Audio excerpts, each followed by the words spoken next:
বাংলা বলছি চ্যানেলটি সাবস্ক্রাইব করুন এবং সমস্ত অনুষ্ঠানের আপডেট পেতে বেল আইকনটি অন করুন।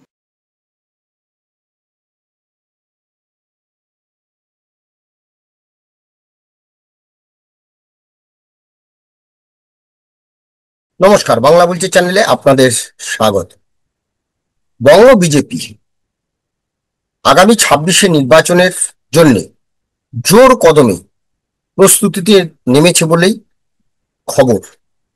সূত্রের খবরটা জানা যাচ্ছে, এইবারে 2026 নির্বাচনের মাথায় রেখে 2021 নির্বাচনে যে পরিমাণে অন্য দল থেকে বিভিন্ন নেতারা দলে এসেছিলেন, এইবারে সেই পথ অর্থাৎ সেই রাস্তা এবার বন্ধ করে দেওয়া হচ্ছে।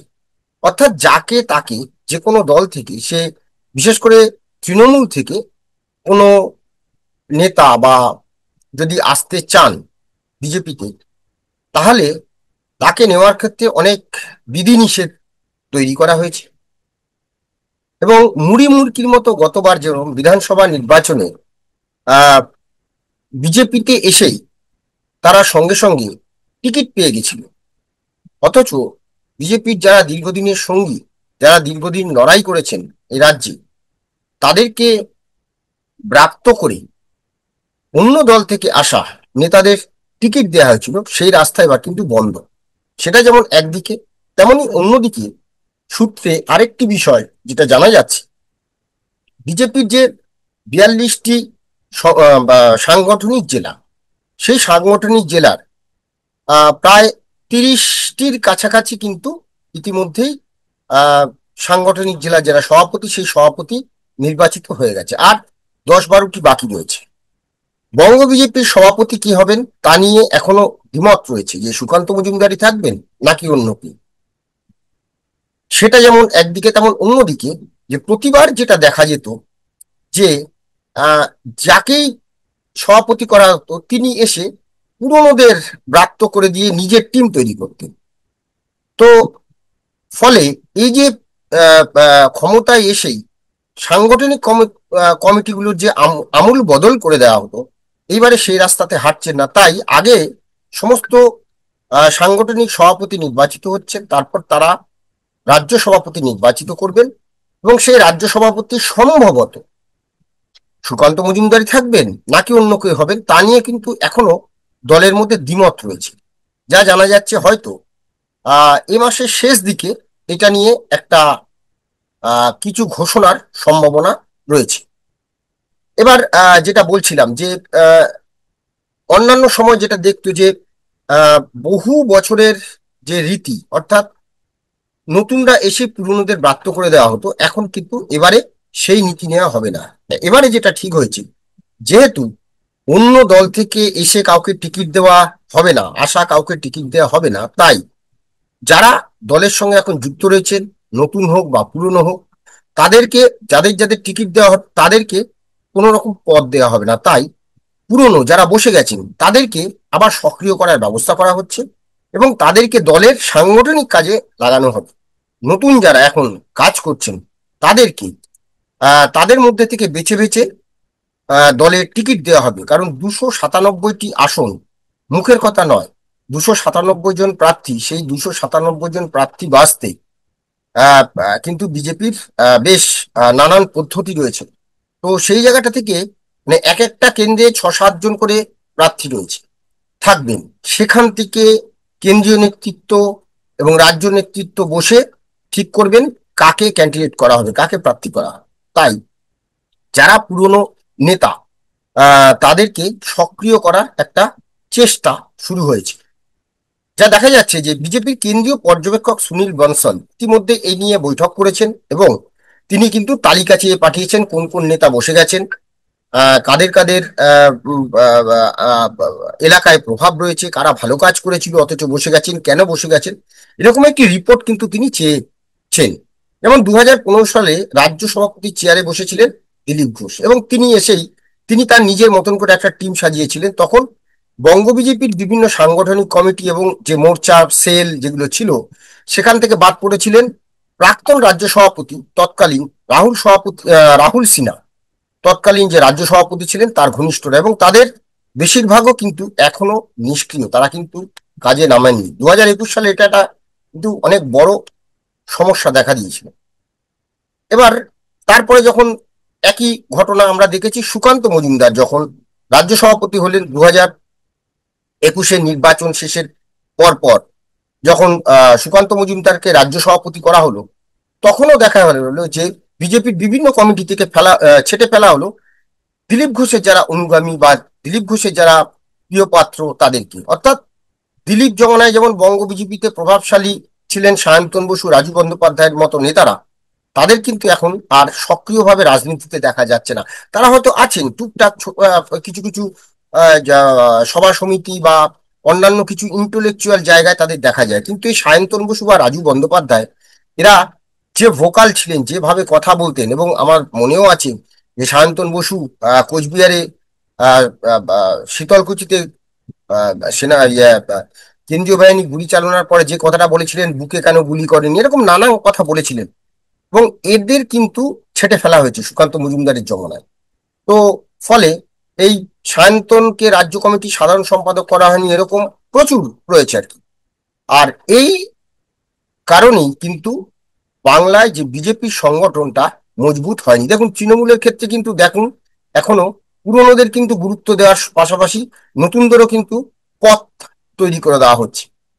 এবং সুনীল বংশল বিজেপি রাজ্য নেতৃত্বকে জানিয়েছেন দলের আইটি সেলের ইনচার্জ ট্রেজারার পরিবর্তন করতে গেলে কেন্দ্রীয় নেতৃত্বে ছাড়পত্র নিতে হবে, নিজের টিম তৈরির নামে এইসব পদে পরিবর্তন করা যাবে না। একই সঙ্গে তার নির্দেশ, মোর্চা সভাপতি কাদের করা হচ্ছে, কোন যোগ্যতা নিয়ে করা হচ্ছে, তাদের টোটাল ডিটেলস তিনি চেয়ে পাঠিয়েছেন।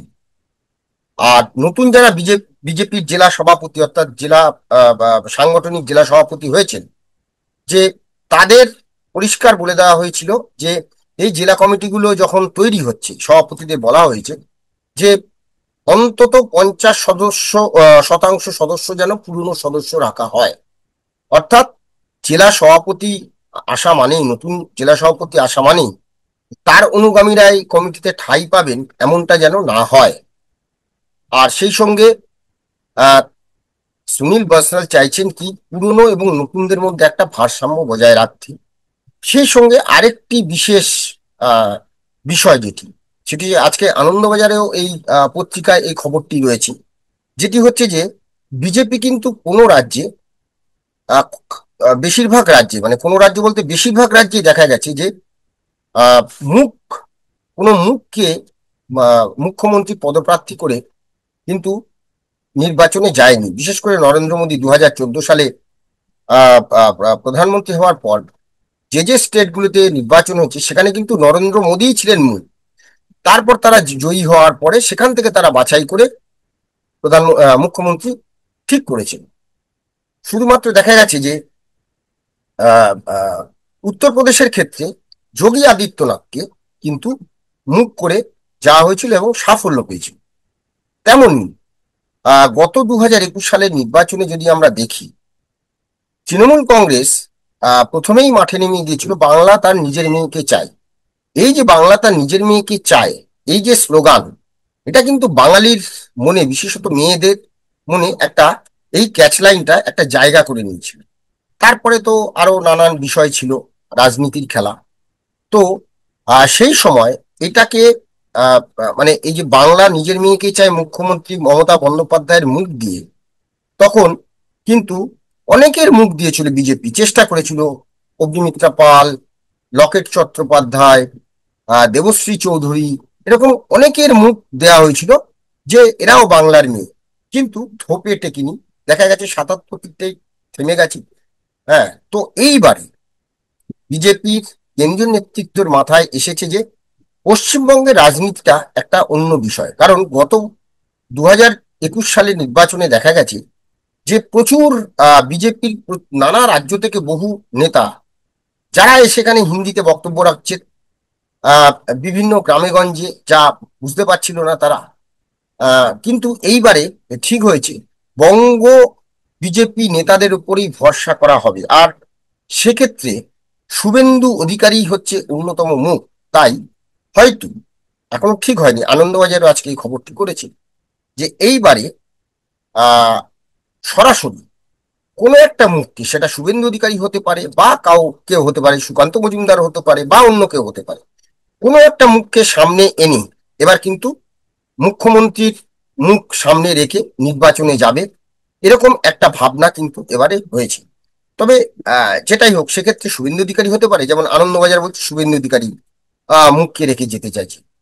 আহ এটা কিন্তু ঠিকই যে এ রাজ্যে যদি বিজেপির এখন মুখ হয়, শুভেন্দু অধিকারী ছাড়া কেউ নেই। কারণ দিলীপ ঘোষ এই জগন্নাথ মন্দিরে যাওয়ার পর, গত এপ্রিলের জগন্নাথ মন্দিরে গিয়ে যে কাণ্ডটি তিনি করেছেন, সেক্ষেত্রে বিজেপির আর নতুন কোনো মুখ নেই। আর দ্বিতীয় মুখ যদি থাকেন স্বচ্ছ ভাবমূর্তি সুকান্ত মজুমদার, কিন্তু সেক্ষেত্রে সুকান্ত মজুমদার মুখ্যমন্ত্রী পদপ্রার্থী হিসেবে কতটা গ্রহণযোগ্য, এই নিয়ে কিন্তু যথেষ্ট সম্ভাবনা, মানে যথেষ্ট সন্দেহ রয়েছে। এবং সেই জায়গাটা থেকে শুভেন্দু অধিকারী যেখানে যাচ্ছেন সেখানে ভিড়। শুভেন্দু অধিকারী প্রত্যেক দিন মাঠে থাকছেন, মিনিমাম প্রত্যেক দিন 3 থেকে 400 কিলোমিটার গাড়িতে তিনি যাতায়াত করছেন, আহ, বিভিন্ন জায়গায় পৌঁছে যাচ্ছেন, যেটা আমরা 2011 সালের আগে মমতা বন্দ্যোপাধ্যায় তৃণমূল কংগ্রেস প্রতিষ্ঠা হওয়ার পর সিপিএম এর বিরুদ্ধে যে লড়াইটা মমতা বন্দ্যোপাধ্যায় দিতেন, খবর পাওয়া মাত্র তিনি গাড়ি নিয়ে ছুটে চলে যেতেন, সেটা কিন্তু শুভেন্দু অধিকারী করে চলেছেন। তো এই জায়গা থেকে বিজেপি কেন্দ্রীয় নেতৃত্বের কাছে কিন্তু শুভেন্দু অধিকারী এখন এগিয়ে। তো দুটি বিষয় এখন দেখার, যে হয়তো আগামী মাসের প্রথম সপ্তাহেই, মানে বা এ মাসের শেষ দিকেও হতে পারে, বিজেপির যে গেম, তারা কিন্তু কোন স্ট্র্যাটেজিতে তারা বঙ্গ দখল করবে, এই বাংলা দখল করবে। কারণ তাদের কাছে এবারে কিন্তু অন্যান্যবার যেমন তাদের কাছে বাংলাটা অতটা ফ্যাক্টর ছিল না, এইবারে কিন্তু বাংলা তাদের কাছে ফ্যাক্টর। তার অনেকগুলো কারণ রয়েছে, বিশেষ করে পাশে বাংলাদেশ একদিকে, মানে এই যে এতগুলো বর্ডার, 7 সিস্টার, এই যে পুরো বিষয়টা, এটা কিন্তু একটা জাতীয় নিরাপত্তার ক্ষেত্রে একটা বড় জায়গা এখন বেঙ্গল। তো সেই জায়গাটা থেকে নরেন্দ্র মোদী, অমিত শাহের যে স্বপ্ন বঙ্গ দখল, সেই দখলের জন্য যে স্ট্র্যাটেজি, সেই স্ট্র্যাটেজি সুনীল বানসাল যেভাবে সাজাচ্ছেন, সেটা আগামী হয়তো মাসের প্রথম দিকে, জুলাইয়ের প্রথম দিকেই হয়তো আমরা জেনে যাব যে কিভাবে কোন স্ট্র্যাটেজি নিয়ে বঙ্গ বিজেপি এগোবে।